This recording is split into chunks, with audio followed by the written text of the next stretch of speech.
Happy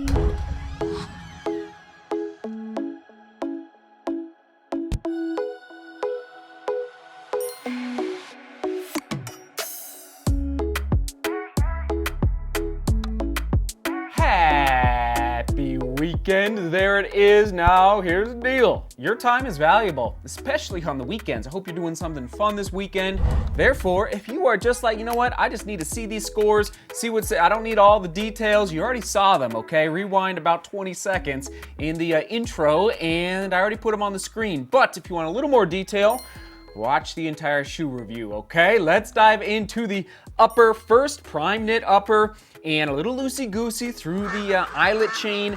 It's got the cage effect going, all right? What is the cage? Piece of plastic. I'm gonna call it might be a rubberized plastic. It wraps around the midfoot there. Not the biggest fan of that approach.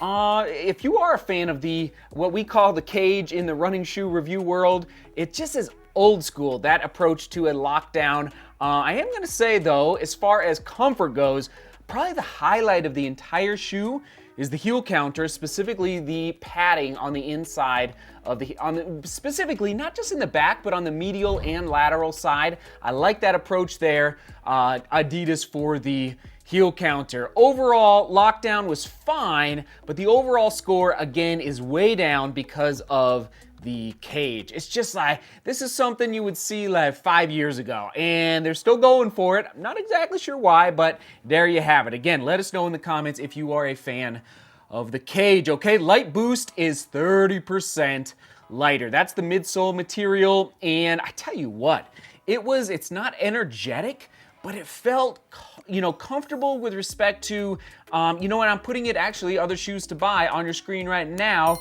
The Bondi 8 and the Gel Nimbus 25 is what it felt like to me under step, okay? So if you have either of those shoes, that's what it feels like. And it's, oh yeah, I should say, definitely, let's do the thumb test. Oh, and you're seeing my gut reaction. I purposefully did not test the durometer until you see my gut reaction. What is it?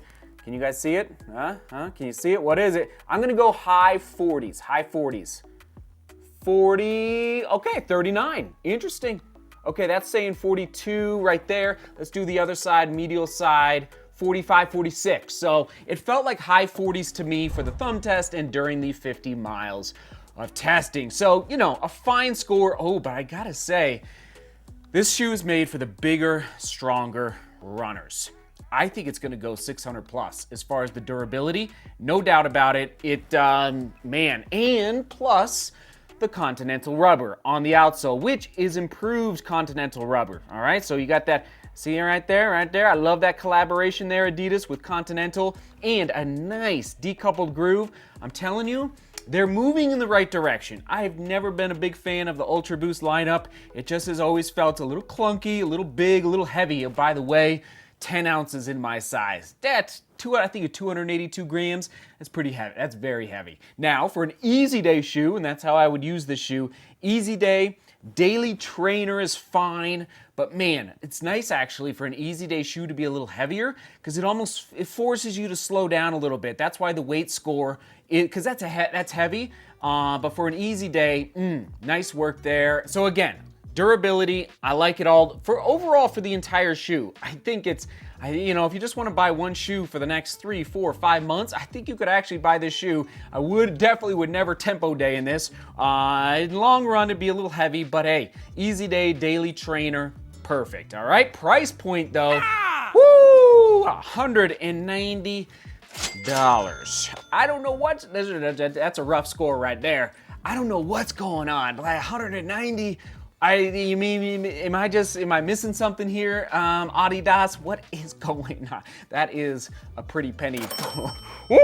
I don't know. You tell me in the comments, what's the rationale for $190? As I already said, Bondi 8, Gel Nimbus 25. I guess I'll just say, I would not buy this shoe at $190. Maybe the other Ultraboost will go on sale now. I will link to them down below in the description, just in case you want to buy a pair, pick a pair up. It was a nice ride. Now, again, not energetic, but for an easy day, I enjoyed it. And the lockdown was fine.